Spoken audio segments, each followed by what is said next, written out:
자, 이제 그 말씀의 진행을 쭉 보면은 느헤미야가 주도하고 있는 예루살렘 성벽 재건 사역은 이제 거의 마무리 단계에 접어들게 됩니다. 자, 보면은 1절의 말씀을 보면 내가 성벽을 건축하여 허물어진 틈을 남기지 아니하였다라고 했습니다. 그리고 그 다음 어절에 보면 아직 성문에 그 성문짝을 달지는 못했다라고 합니다. 그럼 사실상 거의 뭐 90% 이상의 공정이 다 마감이 된 상태고 이제 어떤 외적들이 성벽 무너진 틈으로 마구 쳐들어올 수 있는 그런 상황은 아니었던 것입니다. 자, 여러 해방 세력들이 있었습니다. 아라비아 세력들이 있었고 사마리아 세력들이 있었고 또 주변의 여러 이방 민족들이 호시탐탐 이스라엘을 노리고 있던 그런 시절이었는데 이제는 그들이 이스라엘을 물리적인 어떤 군사력으로 도발을 하고 괴롭히는 것에서부터 이제는 방법이 바뀌게 되죠. 이스라엘을 지키는 그 굳건한 성벽이 완성이 되고 나니 그들이 침입할 수 있는 것은 결국은 성문으로 들어가는 건데 비록 아직 성문이 다 완성이 되지는 않았지만 성문을 위주로 방어를 하게 되면 굉장히 효과적으로 방어할 수 있는 뭐 그런 상황이 되지 않겠습니까? 그래서 이제는 그 이스라엘을 넘보는 그런 외적들이 물리적인 침략에서부터 고도의 심리전, 여론전으로 이렇게 방법을 바꿔나가는 그런 방법을 지금 우리가 확인을 하고 있는 겁니다. 그래서 우리가 확인한 것처럼 조금의 그 허물어진 틈을 남기지 않았다라는 것은 외적의 침략을 효과적으로 대비할 수 있는 어떤 물리적인 대비책은 이제 완성이 된 상태였다라고 보아지는 거죠. 그리고 이러한 소식을 외부의 적들도 이미 다 이스라엘의 그 동향을 다 파악을 하고 있었던 것입니다. 그들의 전략이 바뀌는데 어떻게 이제 전략이 바뀌느냐면은 2절 말씀 보세요. 산발락과 게셈이 내게 사람을 보내어 이르기를 이렇게 합니다.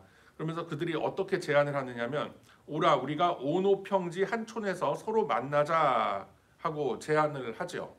그런데 이런 제안이 사실상 덫을 놓는 거죠. 느헤미야를 유인하기 위한 어떤 평화 작전이었다라는 겁니다. 자, 여기 보면은 오노 평지 한 촌이라고 합니다. 제가 이 말씀을 묵상하면서 어떤 게 떠오르냐면은 여러분 그 한국의 휴전선 그 한복판에 있는 판문점이라는 곳 많이 들어보셨을 겁니다.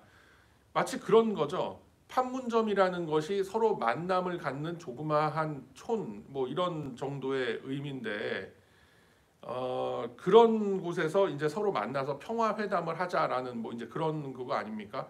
그래서 예전에 한국 전쟁이 막바지에 됐을 때는 판문점에서 이제 휴전 협상도 하고 이제 그런 역사가 있긴 한데 제가 이 말씀을 보면서 참 그런 상황하고 굉장히 비슷하더라라는 걸 느꼈어요. 그런데 여기 마지막 어절에 보면 2절 마지막 어절에 보시게 되면 실상은 나를 해하고자 함이다라고 했어요. 그러니까 이 사람들이 내미는 어떤 그런 화해의 손길이 물론 그 자체를 나쁘다 할 수는 없습니다. 당연히 평화를 지켜나가고 화목하게 잘 지내는 것이 굉장히 중요한 일이겠지만 이 느헤미야는 영의 눈이 떠져 있는 사람이었기 때문에 그 이면에 있는 그들의 속셈을 눈치챕니다. 그래서 이들이 지금 순수한 마음으로 좋은 마음으로 우리와 화친을 맺으려고 하는 것이 아니라 나를 유인해서 지금 나를 잡아 가두려는 것이구나라는 것을 깨닫게 되죠. 그래서 소위 말하는 사고초려, 그러니까 삼고초려가 아니라 이제 4번이나 대답하면서 그들이 사자를 보내서 화친의 그 손길을 내미는 것을 거절하죠. 그리고 5절 말씀 보면은 이제 5번째는 그 종자의 손에 봉하지 않은 편지를 보냈다라고 합니다. 그럼 여기서 이제 우리가 눈여겨 봐야 되는 게 뭐냐면은 이 오노 평야라는 한 평화로운 작은 마을 그리고 봉인되지 않은 편지 이런 것들이 이 말씀에 어떤 그 깊이를 더해가는 하나의 소품으로서 등장을 한다라는 것이죠. 자, 한번 봉하지 않은 편지라는 게 왜 그런 중요한 소품으로 등장을 하느냐라는 것은 어떻게 보면 외교적인 사절단 아닙니까? 외교적인 어떤 그런 문서가 오고 가는 데 있어서 당연히 어떤 그 당시 정황으로는 그렇습니다. 시대 배경상으로는 어떤 편지를 봉투에다 집어넣던지 아니면은 어떤 뭐 가죽으로 된 그런 백에다가 집어넣고 그거를 이제 그 촌농 밀랍으로 이렇게 봉인을 하는 게 당연한 상식이었어요. 아니면은 찰흙으로서 거기를 딱 봉인을 해서 그러면 이제 받는 사람이 받았을 때는 그 밀랍 자국이 띄어지지 않은 것을 보면 그 안에 있는 내용이 진정이 담겨 있다. 그리고 어떤 그 보안이 지켜지고 있다. 외부적으로 새나가지 않았다. 이 내용들이 그런 것을 확인할 수 있는 거 아니겠습니까? 그래서 찰흙으로 그것을 봉인을 하던 촌농으로 아주 딱 봉인을 해서 그 인장을 찍던 그렇게 봉인을 해서 보내는 것이 당연한 상식이고 상대방에 대한 어떤 존중과 외교적인 어떤 격식과 이런 것을 다 챙기는 이제 그런 모습이었다라는 것입니다. 자, 그런데 봉인하지 않은 편지를 덥석 내밀었다라는 건 뭐겠습니까? 그 편지를 전하는 사람이 오고 가는 도중에 얼마든지 그것을 열어서 꺼내서 그 편지의 내용을 볼 수도 있고 또 왜곡할 수도 있고 그 편지의 내용을 가지고 함부로 아무한테나 막 이야기를 하면서 사실은 지켜져야 할 나라와 나라 사이에 지켜져야 할 기밀이라던가 보안 사항이라던가 이런 것들이 전부 다 누설이 되고 이제 뭐 그냥 소문으로 이렇게 막 퍼져 나가는 그런 일들이 벌어지게 되는 것이죠. 자, 그래서 그런 거를 보면은 이 어떤 우리가 추론을 지금 해볼 수가 있느냐면 사실 이스라엘을 반대하는 그런 주변 세력들 입장에서는 지금 이 편지의 내용이 새 나가기를 사실은 원하고 있는 거예요. 이 무슨 얘기인지 이해가 되시죠?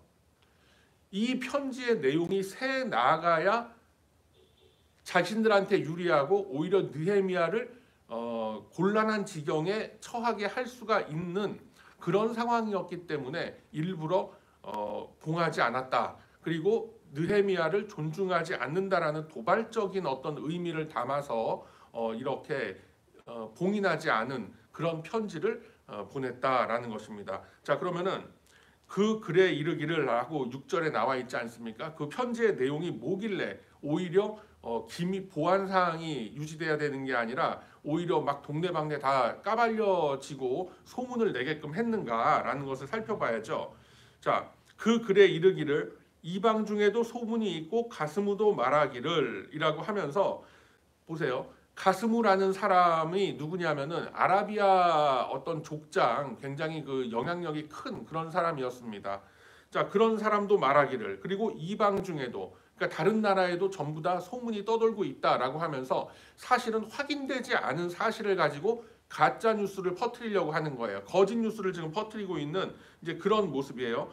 뭐라고 하느냐면 너와 유다 사람들이 모반을 하여 성벽을 건축한다 하나니 이는 그 말과 같이 왕이 되려고 한다. 그러니까 이 시대에 이 당시 세계관 속에서 왕은 누굽니까? 아닥사스다 왕이에요. 아닥사스다 왕, 페르시아의 아닥사스다 왕이 모든 패권을 쥐고 그 지역을 관할하고 다스리는 그런 상황이었단 말입니다. 그런데 아닥사스다 왕을 모반하고 네가 왕에 오르려고 하는 거 아니겠느냐라는 이 어떻게 보면은 굉장히 그 국난이라고 그럴까요? 국기를 뒤흔드는 뭐 그런 지금 소문을 확 내므로 해서 페르시아 왕이 지금 사실은 느헤미야를 굉장히 후원하고 있지 않습니까? 그런 관계를 설린 우호 관계를 전부 다 이렇게 깨트려 버리려는 그런 지금 고도의 그 심리 작전을 벌이고 있다라는 것입니다. 그래서 페르시아 왕과 느헤미야의 사이를 이간질을 하고 또 주변의 여러 그 이방 민족들 사이에서도 계속 이제 이스라엘이 떠오르는 어떤 그런 별이 돼서 떠오르는 어떤 그런 태양과 같은 그런 역할을 함으로 해서 우리들의 안녕과 우리들의 그 안전도 위협하게 될 것이다라는 이 괜히 그 뭐 해서는 안 되는 그리고 할 필요도 없는 긴장감을 계속 불러 일으키고 있는 것이죠. 그러니까 이런 거예요. 계속 요즘도 뭐 이런 일들이 사실 우리 주변에 비일비재한데 우리가 그 시사적인 어떤 그거를 우리가 관심 가져서 보질 않기 때문에 요새도 뭐 이런 일이 벌어지는가 싶지만 사실은 나라와 나라 사이에서도 자신들에게 유리한 어떤 그 협상이라던가 어떤 뭐 회담의 입장을 가져가기 위해서 이런 가짜 뉴스라든가 이런 여론전을 펼치는 그런 게 굉장히 많다라는 것이죠. 뭐 지금 한국과 미국 사이에도 그렇지 않습니까? 방위비 분담 문제라든가 이런 거를 해서 계속 그 확인되지 않은 추측성 뉴스들이 계속 쏟아져 나오고 있고 뭐 국내 문제는 뭐 말할 것도 없고 미국이나 한국이나 뭐 여러 가지 그렇게 민심을 뒤흔드는 뭐 이런 일들이 계속해서 뭐 회자되고 하는 그런 속에 있는 거다라는 거죠. 이제 그런 소문들을 계속 이 그 사회를 흔들기 위해서 그리고 느헤미야를 쓰러뜨리기 위해서 지금 이 사람들은 계속해서 헛소문을 퍼뜨리면서 민심을 흉흉하게 만드는 그런 작업을 지금 하고 있더라라는 겁니다. 그 가스무라는 사람까지 등장을 하죠. 굉장히 가스무라는 인물이 뭐 게셈이라고도 하고 하는데 이 아라비아 족장 중에서 굉장히 영향력을 크게 갖고 있는 그런 인물이었다라는 거죠. 굉장히 명성을 갖고 있는 사람인데 그런 가스무라는 사람의 명성까지 이용을 해서 느헤미야가 이제 아닥사스다 왕을 배신하고 자기가 왕이 되려고 한다라는 이런 소문을 내고 하고 있는 겁니다. 자, 이러한 방해 공작들 앞에서 우리 느헤미야가 어떤 모습을 보이고 있는가라는 것을 보면은 초지일관입니다. 느헤미야는 계속해서 그의 정체성과 그가 하나님으로부터 받은 예루살렘 성벽을 예루살렘의 그 성읍을 재건하는 그 사역에 있어서 조금도 망설이지 않고 두려워하지 않고 위축되지 않는 그런 초지일관된 모습을 보여주고 있다라는 것입니다. 그래서 이러한 그 느헤미야의 모습 계속해서 그 여론전을 펼치고 심리전을 펼치고 하는 이런 가운데에서도 흔들리지 않고 계속해서 자신이 받은 그 소명을 쭉 이끌고 가는 이런 모습을 지금 우리가 확인을 하고 있는 겁니다. 자, 이러한 말씀들을 통해서 이러한 모습들을 통해서 하나님은 우리들에게 어떤 것을 보여주고 계신가, 어떤 음성을 우리에게 들려주고 계신가라는 것을 우리가 확인을 해봐야 할 그런 겁니다. 자, 여러분. 앞서 말씀드렸다시피 오노 평야의 한 촌, 그러니까 굉장히 사마리아 인근 마을이라고 합니다. 저는 뭐 가보진 않아서 모르겠습니다만 남유다의 영역과 이제 북이스라엘에 있던 그 영역에서 어떻게 보면은 그 경계에 놓여 있는 그런 마을이다라는 거예요. 그러면 이스라엘을 지금 비토하고 이스라엘을 반대하는 그런 세력들은 대부분 사마리아 쪽에 진을 치고 있는데. 자신들에게 유리한 지역으로 유인을 해서 느헤미야를 무너뜨리려고 하는 느헤미야를 아주 살해하려고 하는 그런 그 책략을 꾸미고 있다라는 거죠. 자, 그러면은 이 유혹이라는 거, 이 미혹이라는 거, 그럴 듯한 덫이라는 거 이게 뭐 어떤 모습을 가지고 우리에게 다가오느냐면은 뭐 이 사람들도 그렇지 않습니까? 2절 말씀 다시 보세요. 산발락과 게셈이 내게 사람을 보내어 이르기를 오라 우리가 오노 평지 한촌에서 서로 만나자라고 이야기를 하는 거예요. 그러니까 이게 무슨 의미냐면은 뭐 서로 대화하자, 소통을 하자, 평화를 이루자라는 액면가로만 보면 너무나 좋은 말들이 지금 쏟아지고 있지만 대화를 하자, 서로가 좀 이렇게 평화를 이루어보자. 그래서 누가 대화하는 걸 싫어하고 누가 평화를 이루자라는 걸 반대하겠습니까? 그건 말이 아니죠. 그런데 그 이면에 숨겨진 의미를 봤더니 대화를 하고 평화를 이루자라는 좋은 제목들을 붙여놓고 사실은 느헤미야를 잡아가두고 느헤미야를 무너뜨리고 나아가서는 이스라엘을 무너뜨리려고 하는 그런 적들의 그런 계획이 그 백일하에 드러난 그런 상황을 지금 우리가 보고 있는 겁니다. 자, 그래서 이런 모습들이 우리의 삶 속에서도 똑같이 일어나고 있다라는 거예요. 오노 평야의 한 작은 평화로운 마을이라고 우리가 지칭할 수 있는 그러한 유혹과 그런 일들이 얼마든지 우리 주변에서 일어나고 있는 거예요. 어떻게 보면은 뭐 교회에 대한 어떤 열심, 뭐 공동체에 대한 봉사와 헌신, 뭐 이런 것을 가장해서 사실은 자신의 남을 이용해 먹고 자신의 어떤 유익을 취하려고 한다든가 아니면 굉장히 좋은 어떤 그 공적인 유익에 대한 그런 어떤 타이틀을 걸어놓고 사실은 사람들을 그 이용하려고 하는 뭐 그런 내용들도 있을 수가 있는 거죠. 그러니까 이것을 우리가 분별을 해야 되는데 이게 정말 순수한 어떤 평화적이고 어떤 은혜스러운 그런 일들 중에서 일어나는 그런 연장선상에서 일어나는 것들인지 아니면 이것이 어떤 악한 마음에서 이것을 하려고 사람을 이용하려고 하는 뭐 그런 유혹인지 여러분 어떻게 아실 수 있겠어요? 결국은 말씀과 기도로서 나의 영성이 나의 영의 그 체력이 굳건해지지 않으면은 이거 분별하기 굉장히 어려운 문제입니다. 그런데 결국 이 역사적인 사실을 통해서 느헤미야는 자신을 해하려고 하는 이게 위장된 평화의 덫이다라는 것을 어떤 유인하는 것이다라는 것을 깨달았다라는 것은 하나님의 은혜가 그만큼 느헤미야에게 충만히 임했다라고 우리가 판단할 수가 있는 거예요.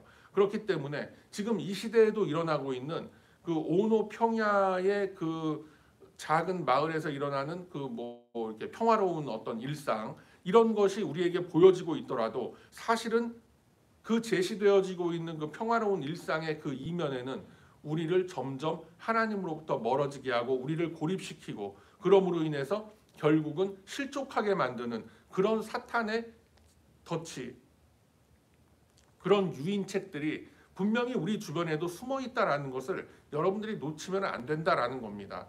자, 그러기 위해서 그런 분별력을 갖추기 위해서 어떻게 해야 된다?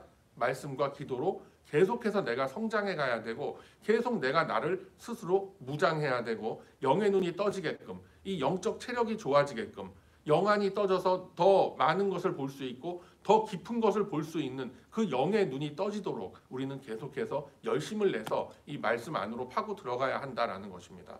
자, 그리고 두 번째로는 제가 그저께인가요? 목요일 날 아침 묵상에도 제가 보내드린 것과 같은 이런 거예요. 자, 여기 보면은 어떤 거짓 뉴스를 이 사람들이 퍼뜨리느냐면 너와 유다 사람들이 모반하려 한다라는 거짓 뉴스를 지금 퍼뜨리고 있는 거 아니에요. 어떻게 보면은 거짓 뉴스라고 할 수는 없어요. 페르시아 왕을 섬기는 것이 아니라 만군의 여호와 하나님을 섬기기 위한 작업을 지금 하고 있는 거 아닙니까? 자, 그런데 여기서 이 판단의 기준이 흐리게 되면은 그냥 이 가짜 뉴스에 휘말릴 수밖에 없는 거예요.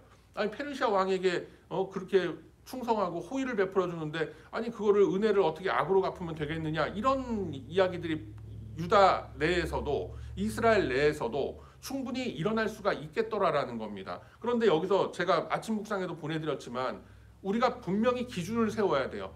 그래 모반이다 이거예요. 배반이다 이거예요. 그 요즘도 뭐 이렇게 보면은 뭐 배신자 프레임 해갖고 뭐 뉴스에도 많이 등장하지 않습니까? 그런데 가만히 보세요. 누가 어디로부터의 배신을 한 거예요? 그거를 우리는 분명히 분별할 수 있어야 한다라는 것입니다. 뭐 예를 들어서 어떤 조직의 우두머리가 악한 일을 하라고 명령을 내렸는데 저는 그거는 우리 공공의 안전을 해치는 일이고 이거는 악한 일 아닙니까? 법에 위법되는 일 아닙니까? 우리는 그런 거 못합니다. 나는 그런 거 못합니다. 라고 항명을 했단 말이에요. 그러면은 그 사람이 항명죄로 처벌을 받아야 되느냐 아니면 정의를 지키기 위한 의인으로 추대가 되어야 되겠느냐라는 거를 우리는 판단해야만 하는 그런 현실 속에 우리는 살아가고 있어요. 뭐 여러 가지 시사적인 문제는 제가 다루지 않아도 여러분들이 어떤 일들이 지금 우리 주변에서들 일어나고 있는지 다 아실 겁니다. 그러면은 저 사람은 결국은 배신한 사람이야, 배반한 사람이야, 뭐 이런 식으로 뭐 이야기를 하고 하는데 무엇으로부터의 배반이냐라는 거예요. 무엇으로부터의 공적 유익으로부터의 배반이냐 아니면 누군가의 아니면 작은 무리들의 그 기득권이나 아니면 이익을 위해서 이용하려고 하는 그런 것에 이용당하고 있느냐 아니면 그것을 과감히 뿌리치고 어떤 정의의 편에 어떤 그런 이렇게 서서 그런 사람들을 제압하는 편에 서고 있느냐라는 그런 판단의 기준이 흐려지면 안 되는 거예요. 그래서 판단의 기준이 항상 우리 성도들은 하나님 말씀에 근거를 해야 되는 거예요. 하나님의 정의와 하나님의 공평과 하나님의 공의로우심이 과연 어디에 있단 말인가라는 것을 정확하게 그 성경에서 말씀하는 그 세계관에 입각해서 그 판단의 기준이 우리는 어느 스탠스에 서야 될 것이냐라는 게 정확하지가 않으면 이 사람이 이 얘기하면 이렇게 쓰려고 하고 저 사람이 저 얘기하면 또 저렇게 쓰려고 하고 이 말도 맞는 것 같고 저 말도 맞는 것 같고 각자가 다 생각이 틀린 거 아니겠습니까? 다 맞는 얘기죠. 뭐 좋게 그렇지가 않아요, 여러분. 분명히 그 선과 거짓이라는 게 분명히 존재하는 겁니다. 그 속에서 우리가 어떤 지혜롭게 타협을 할 수도 있고 때로는 뭐 이렇게 할 수가 있어요. 그렇지만 우리가 판단을 해서 이것은 분명히 우리를 위해하는, 우리를 위태롭게 하는, 우리를 실족해 하는 우리의 육신과 우리의 영혼과 우리의 모든 이 신앙의 삶들을 실족해 하는 그런 유혹이구나 아니구나 우리가 그러면은 어느 편에 서야 될 것이냐 어느 스탠스를 취해야 될 것이냐라는 것은 굉장히 자명한 사실입니다. 그래서 사실 제가 이런 이야기 하는 걸 그렇게 좋아하진 않아요. 모든 게 이렇게 무 자르듯이 두부 자르듯이 그렇게 뭐 딱 양분화해서 생각할 수가 없는 이 현대 사회의 우리의 삶이다라는 거예요.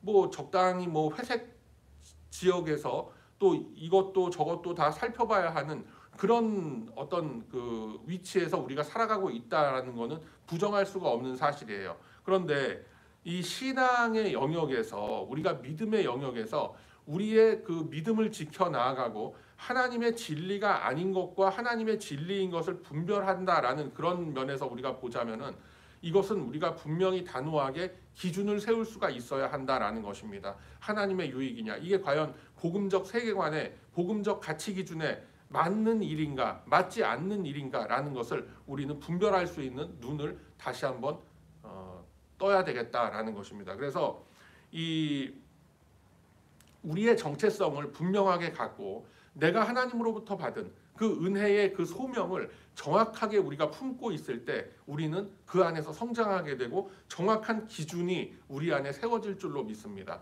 그리고 사실 은혜를 받았다라고 해도 무엇이 진리인지 무엇이 거짓 진리인지 우리가 이게 분별하기가 그렇게 쉽지는 않습니다. 어떻게 해야 돼요? 계속해서 겸손한 기도의 무릎 꿇음이 있어야 되는 거예요. 그렇게 되면 우리 안에 내재하시는 성령께서 우리에게 지혜를 주시고 우리에게 하나님께서 원하시는 그런 바가 무엇인지를 우리의 마음속에 우리의 각자의 형편과 처지 속에서 계속 우리에게 말씀을 하고 계시다라는 거예요.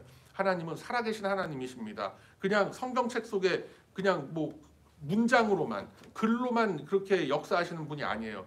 이 말씀을 읽고 이 말씀 앞에 겸손하게 무릎 꿇고 은혜를 간구하는 기도하는 그 심령 앞에 하나님께서는 지금도 성령 하나님으로서 우리의 생각과 우리의 사고와 우리의 주장과 우리의 언행을 주장하신다라는 거예요. 그래서 이 두 가지 유혹이 이 오노 평야의 작은 마을과 같은 그런 미혹이 우리 안에 분명히 다가온다. 그리고 우리는 그것을 잘 분별할 수가 없다라는 것. 그리고 그 분별력을 키우기 위해서 우리는 판단의 기준을 항상 하나님의 말씀에 두고 그것을 겸손한 무릎 꿇음으로써 하나님의 그 기준을 세워 나가고 하나님으로부터 얻는 그 지혜를 우리의 삶 속에 새겨야 한다라는 이 두 가지 사실 여러분 꼭 가슴에 새기시고 우리가 이 시간 함께 기도할 때에 뭐 여러 가지 그런 기도의 제목들 다 있을 수 있겠지만 무엇보다도 나의 영적 분별력이 길러지게 하소서. 그리고 그 영적 분별력의 기준점이 되는 하나님의 말씀이